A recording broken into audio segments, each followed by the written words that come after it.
All right, ladies and gentlemen, what is up? ADS Play 101 here, also known as ADS Play 202, and welcome to my character guide for the Gamma Bros, Gamma 1 and 2, and Dragon Ball Gekishin Squadra. Now, forgive me if for the previous video with Trunks, my camera froze and I didn't realize it. Appreciate it from chat for letting me know. Now, the Gamma Bros, these are my mains. When it comes to attackers, these are always my go-to. They are kind of difficult to use because you have to understand. So, they fight together, but separately. Gamma 1 is the attacks on his own when Gamma 2 comes in with assist attacks. And Gamma 2, he attacks on his own while Gamma 1 comes in to assist. Gamma 1 is the range attacker. Gamma 2 is the close range attacker. Gamma 1 has less health, but does a little bit more damage than Gamma 2. But Gamma 2 has more health and I think more defense as well for its close range. They have skills that can switch them out, and each of them has their own separate health bar. Now, here's the trick to them. Each of their health bars combined is one attacker's health bar. It's like they took the normal amount for a health bar for an attacker, cut it in half, and gave it to each of them. So that's how you have to look at it. So the Gamma Strike calls in Gamma 2. He does a dash in and gains a little bit of extra HP when they do their Gamma pose. The special pose, Gamma Impact, has Gamma 1 come in doing a Kamen Rider kick, and they do more damage when they're fighting together in that special pose. The Gamma Blaster is a move, it's pretty much their only real skill that doesn't switch them. It's the only skill that doesn't switch them, but you do have to be careful because as you're moving around, your shots fan out to the direction that you're moving to. And I'm gonna explain. So, let's see. I like to keep nail on them because I do find myself moving around a lot. Whenever I use a damage dealer, funny enough, I never really use World King. This is just suggestions. But I use Nail just to help them get some extra attacks out. And Batomo, if I feel like I'm going to be dealing with a situation where my team can't help me as much because I'm in solo queue and I have to get away.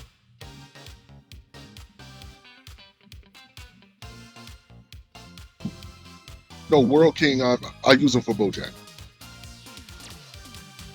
Because I find myself having to be stationary just to use him. But,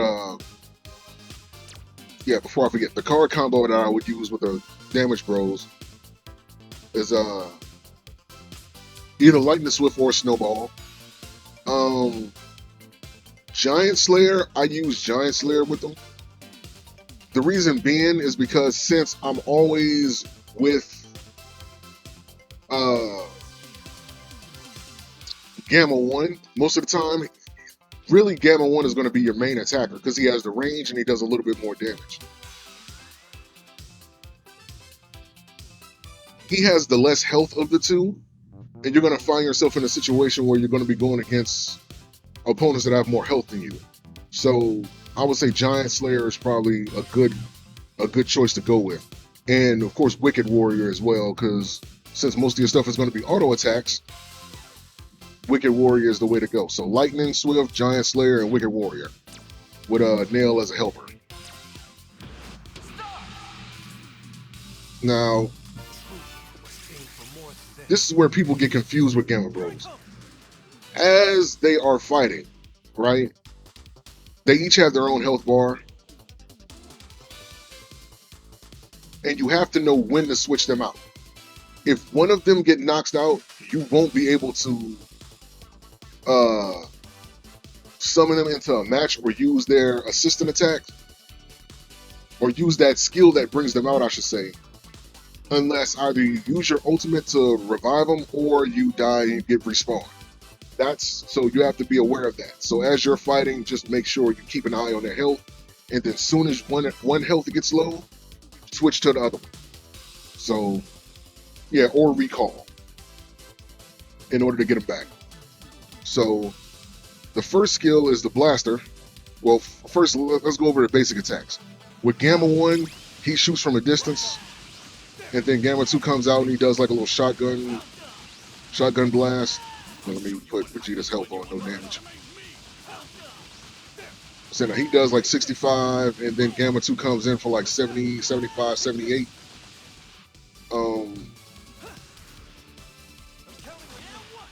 We bring in Gamma 2.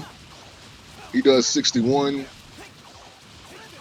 Like I said, slightly more damage. Yeah. So Gamma 1 does, mind you, this is just the basics them at level 5. He does 65. Gamma 1 does 65, and Gamma 2 does 61. So it's not that much, but it's like a little bit more. Plus, you have the range advantage with Gamma 1. So you want to keep that and just be more maneuverable with him.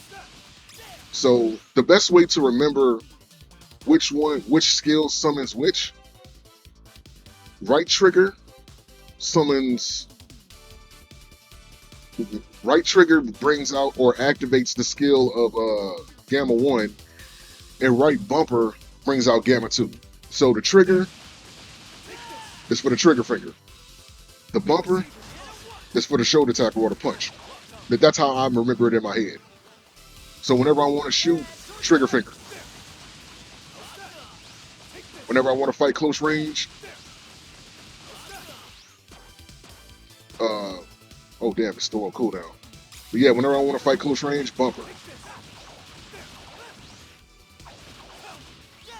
So that's how you remember that. And again, as you're fighting, keep an eye on their health and switch the other one out. You don't want to be put at a disadvantage to where you can't use one of your skills because one of them is knocked out. So their skill 3 Gamma Blaster / full burst, it shoots like rapid shots out. The thing is, this isn't that damaging because the shot spread is kind of like bad, but it's good if you want to chip away at like the last little bit of health. Excuse me. The target has. Show you what it looks like. And one thing you do have to be aware of is, again, as you're moving, keep in mind that when you do your that left trigger skill, it fans out to wherever you're moving to. So if you just wanted to shoot straight, just don't move. And that can be difficult in the middle of a fight if you're trying to avoid and get away from some stuff. But if you're going to activate the skill, just tell in your mind, just stay still, don't move the analog stick, and let as much as the blast go straight forward without them trying to strafe. Now, their ultimate brings both of them out, and it boosts the damage of all their skills because they fight together.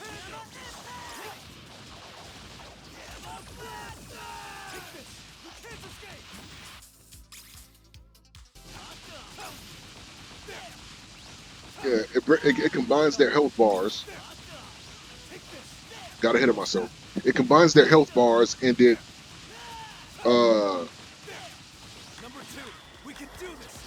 strengthens the skills of the right trigger moves and the left trigger, the right trigger and the right bumper. Excuse me. And then they do more base damage auto attacks.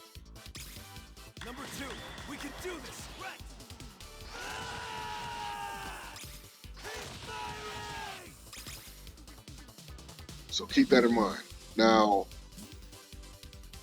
let me max this out because his ultimate actually has a second form.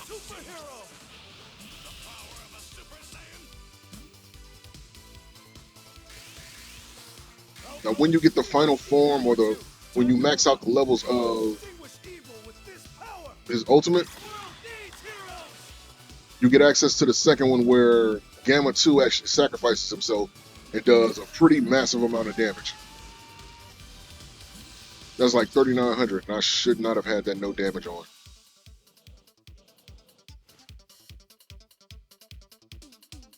Let's proceed with caution. Guess I can't do that on here. There we go. In training mode, I had to reset in order to bring him back, but just to get that visual.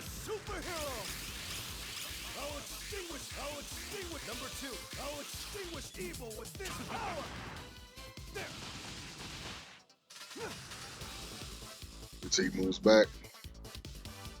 There we go. Just to see how much damage you get. That's a pretty massive amount of damage. That alone is pretty much like it sacrifices Gamma 2, but it also does a massive amount of damage, as you can see. Now, of course, you have to, when you go back, you have to revive him.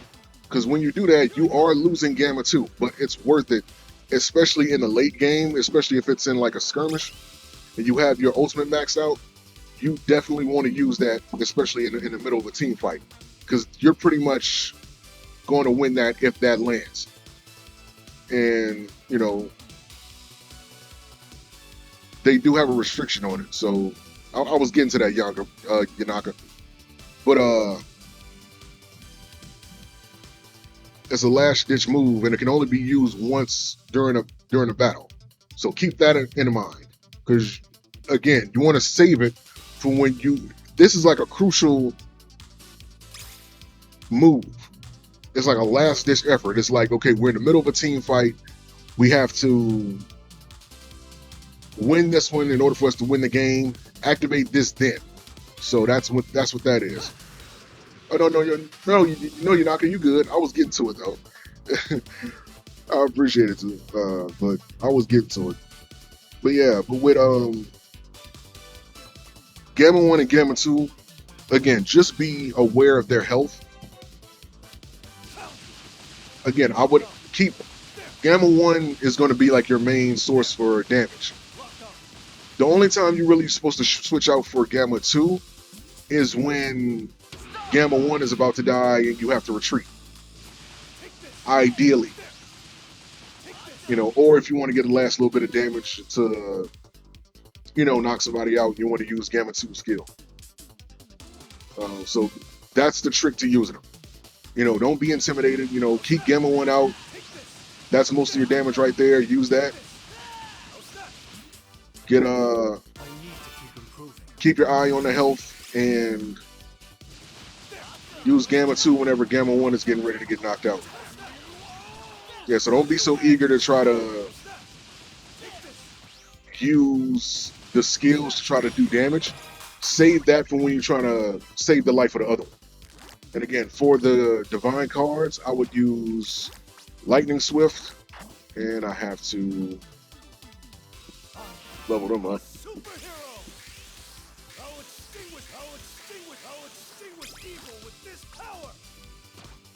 I will use Lightning Swift. Oh damn, is it not?